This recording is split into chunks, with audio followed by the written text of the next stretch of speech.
नमस्कार दोस्तों, स्वागत है आप सभी का हमारे YouTube चैनल आर के योजना पर।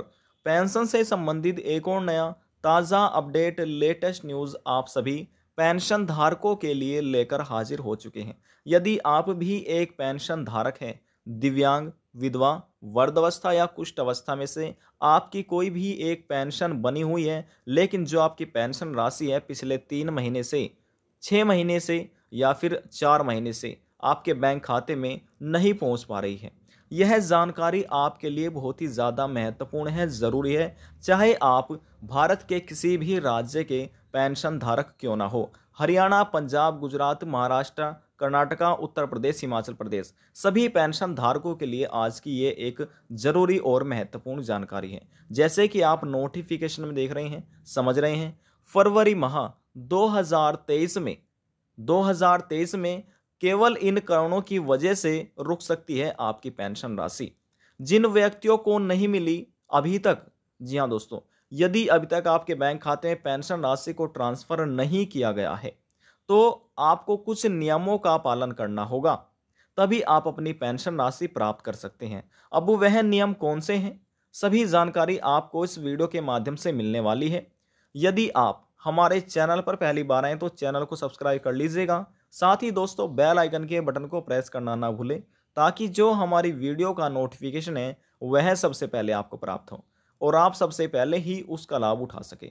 चलिए दोस्तों, अब हम यहाँ पर वीडियो की शुरुआत कर लेते हैं और किन कारणों की वजह से आपकी पेंशन रुक सकती है, कैसे आप अपनी पेंशन को प्रारंभ करवा सकते हैं, किन नियमों का आपको पालन करना होगा, इसकी जानकारी आपको दे देते हैं। देखिए दोस्तों, हम बात कर रहे हैं पेंशन स्कीम के बारे में या फिर योजना के बारे में। योजना, IOJANA, पेंशन योजना के बारे में।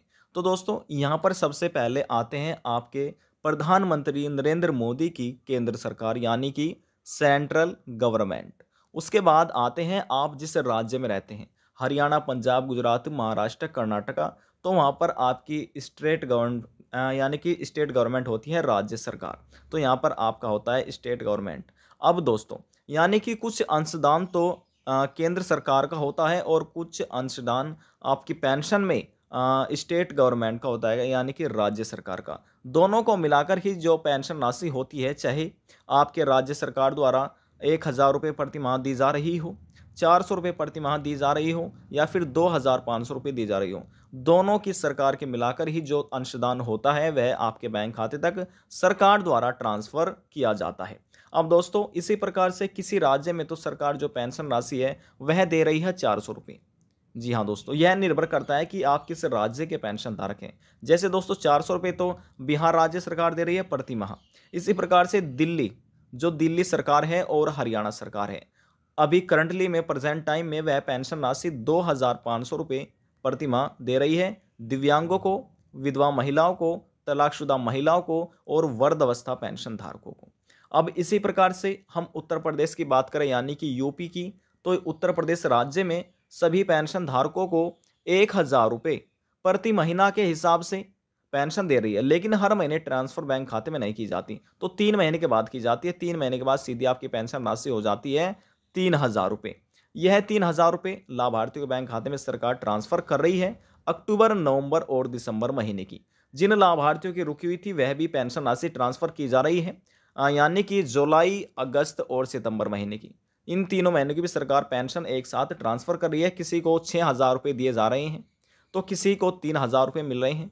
कुछ ऐसे पेंशन धारक हैं जिनकी 9 महीने से पेंशन राशि रुकी हुई है, तो उन्हें सीधा 9,000 रुपये पेंशन राशि दिए जा रहे हैं। यदि आप हमारी जो हमारी पिछली वीडियो है वह जाकर आप देखेंगे तो उसमें आपको मालूम होगा कि सरकार 9,000 रुपये भी पेंशन राशि ट्रांसफर कर रही है, आप देख सकते हैं। और उसमें किन लोगों को दी जा रही है, दिव्यांगों को, विधवा महिलाओं को, तलाकशुदा महिलाओं को, ये भी जानकारी इसमें आपको देखने को मिल जाएगी। तो दोस्तों ये तो धनराशि की बात थी। अब बात यानी कि पेंशन राशि की, अब बात कर लेते हैं दोस्तों यहाँ पर। अब देखिए, कुछ राज्य सरकारें ऐसी हैं जिनमें आपका जीवन प्रमाणीकरण मांगा जा रहा है। ध्यान से समझिएगा, जीवन प्रमाणीकरण। तो दोस्तों और कुछ राज्य सरकारें ऐसी हैं जिनमें आपका ई केवाईसी कराया जा रहा है। ज़्यादा से ज़्यादा राज्य सरकारों में ई केवाईसी कराया जा रहा है। कुछ ही राज्य सरकारें ऐसी हैं जिनमें जीवन प्रमाणीकरण किया जा रहा है। तो दोस्तों यहाँ पर आप ही देखिए, जैसे फॉर एग्जाम्पल के तौर पर बिहार राज्य ऐसा है जिनमें जीवन प्रमाणीकरण सत्यापित हो रहे हैं। चाहे आप दिव्यांग व्यक्ति हो, विधवा महिला या तलाकशुदा महिला हो, या फिर आप वृद्धावस्था पेंशन धारक क्यों ना हो, यह कार्य आपको अपना पूरा करना ही होगा यदि आप भविष्य में पेंशन प्राप्त करना चाहते हैं, लेना चाहते हैं। ये एक अनिवार्य है।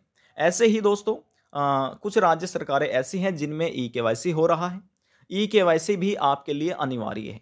जब तक आप अपना ई केवाईसी नहीं कराएंगे, दोस्तों ये आपकी पेंशन का ई केवाईसी है, हम बैंक केवाईसी की बात नहीं कर रहे हैं, हम पेंशन ई केवाईसी की बात करें। तो दोस्तों जैसे हमने आपको बताया, अपनी पेंशन का आपको ई केवाईसी करा लेना है। जब तक आप यह कार्य नहीं कराएंगे तो आपकी पेंशन बैंक खाते में नहीं पहुंच पाएंगी। ये आप कारण भी समझते रहिए साथ साथ कि इन कारणों की वजह से आपकी पेंशन रुक रही है पिछले 3 महीने से, 6 महीने से, या फिर 7 महीने से।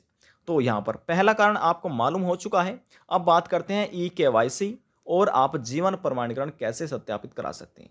दोस्तों नज़दीकी सीएससी सेंटर पर चले जाइए, या फिर आप अपने जो आपका जिला समाज कल्याण है या आपका ब्लॉक है, ब्लॉक में अधिकारी बैठे हुए हैं होते हैं प्रखंड में, तो वहाँ पर अपना जाकर आप जीवन प्रमाणीकरण सत्यापित करा सकते हैं।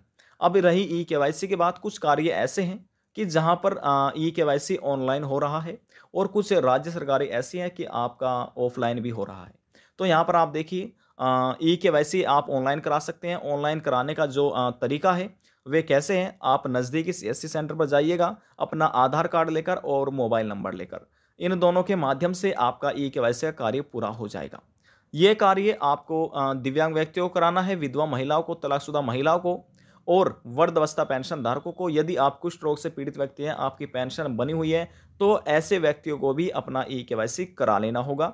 अब बात करते हैं दूसरे कार्य के बारे में। यानी कि पहला कार्य हमने आपको बता दिया, ये नियम है दोस्तों, ये आपको पालन करने होंगे। अब बात करते हैं दूसरे नियम के बारे में। दूसरा नियम क्या कहता है? दूसरा नियम है आपका बैंक केवाईसी। जी हाँ दोस्तों, अब बात करते हैं बैंक केवाईसी के बारे में। बैंक केवाईसी एक होता है ई केवाईसी, एक होता है केवाईसी। तो ये आपको करना है। इसमें यह होगा, जो आपका आधार कार्ड है, डॉक्यूमेंट समझते रहिए साथ साथ, जो आपका आधार कार्ड है और दूसरा डॉक्यूमेंट है आपका मोबाइल नंबर और पैन कार्ड। इन तीनों दस्तावेजों की फोटो स्टेट कराकर आपको अपने बैंक में जमा करने होंगे।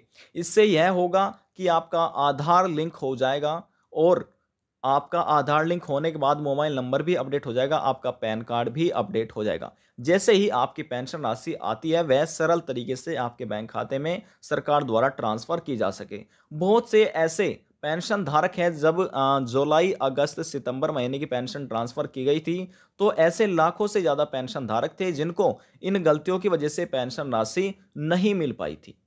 तो आपको ये गलती नहीं करनी है। आप जैसे हमने आपको बताया, आपको अपने बैंक में अपने बैंक का केवाईसी यानी अपने खाते का केवाईसी पूरा करने के लिए अपना ये कार्य पूरा करना होगा। अब बात करते हैं तीसरे नियम के यानी कि तीसरे कार्य के बारे में।